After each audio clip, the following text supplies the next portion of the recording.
All right, everyone, October surprise. We have major news here. I didn't do a live stream today. I just don't have the energy for it, but this is like A-plus stuff, and it's only in the last couple of hours this was posted, so I figured that I would make a video about it. Link in the description. You can read it in her own words. I'm going to read part of it verbatim here. Tulsi Gabbard has decided to abandon the Democratic Party. She no longer feels she has a home in their party, so she's leaving them. I will point out a couple of caveats here. There are a lot of people that are like rock-ribbed partisan Republicans that are celebrating this. She never says anywhere in here that she intends to become a member of the Republican Party, so take this with a grain of salt as far as partisan loyalty. The fact that you're not a Democrat doesn't make you a Republican. I would say the same to the liberals. They're like, oh, well, go join the Republican Party. We always knew that you were one of them. Yes, you basically voted with the Democrats 90% of the time. You just, you don't want to ban all guns, and you're generally anti-war. This makes you a traitor to our cause, so go screw yourself. Now, I would point out to them, she's not joining the GOP. She might, but she has not announced that within this. I'm going to read this verbatim. You can look at it for yourself and listen to her in her own words. I can no longer remain in today's Democratic Party that is now under the complete control of an elitist cabal of warmongers driven by cowardly wokeness, who divide us by racializing every issue and stoke anti-white racism, actively work to undermine our God-given freedoms, are hostile to people of faith and spirituality, demonize the police and protect criminals at the expense of law-abiding Americans, believe in open borders, weaponize the national security state to go after political opponents, and above all, dragging us ever closer to nuclear war. And she elaborates further. It is brave of her to bring up the specter of anti-white racism in the United States, because that will immediately get her dogpiled as being a white racist, which is hilarious given who they'd be talking about. Yeah, I think nuclear war is on people's minds. I would point out she never mentions anything about firearms as probably a reason for this. And of course, as a non-Christian, the God-given spirituality sort of thing, while I believe in people's right to worship however they want, now I also believe that people should be able to opt out of joining the celebration. I enjoy this, though. It's definitely an October surprise. It's trending for a reason at the moment. This is a huge blow to the Democratic Party. Tulsi Gabbard has been a lightning rod for criticism from the Democrats for some time, but she's been seen, at least by a minority of Democrats, as sort of a non-polaristic independent voice within the party. So it's a Democrat.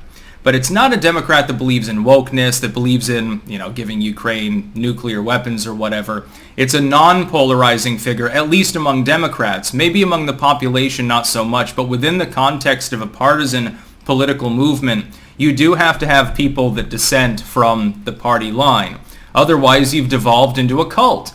It's interesting because this is criticism levied at the Republicans on a constant basis. Well, Republicans didn't vote to immediately throw Donald Trump in a jail cell? Well, that's a big problem. It must be operating like a cult.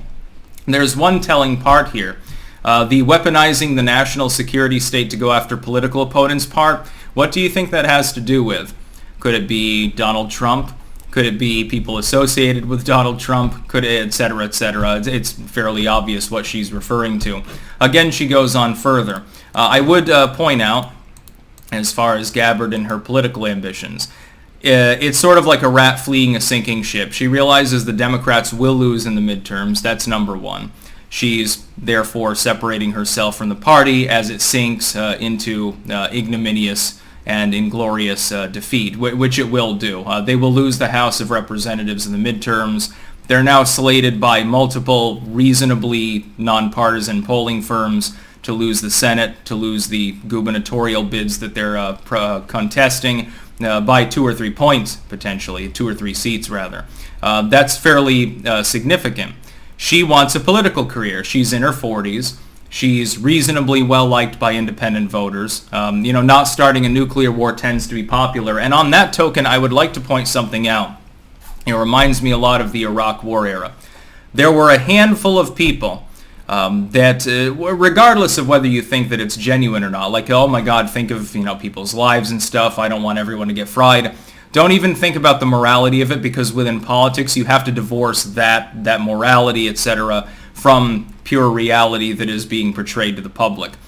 There were a handful of people who came out very early against the invasion of Iraq, the invasion of Afghanistan, what we did in Syria, etc., etc. Can you please name me a U.S. intervention in the last half century that has gone over well and not either been an abysmal failure or turned into a partisan struggle? I challenge you to name one.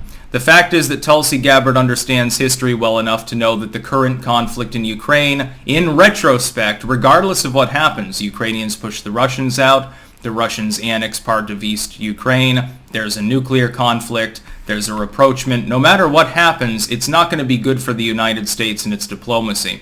She's banking on this. I expect that she will run for office in the future. She may do that under an independent banner. She may join the GOP. She could join the Green Party. She could become a libertarian.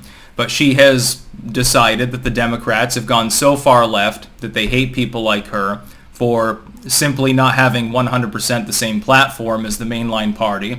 And that platform is, you are evil, you are deplorable, we should start a war, and everything's screwed up and we should make it more screwed up. And so Tulsi Gabbard, to her credit, has decided to stand on that principle. I just think that it's partially self-serving, and we shouldn't expect that she becomes necessarily a member of the Republican Party.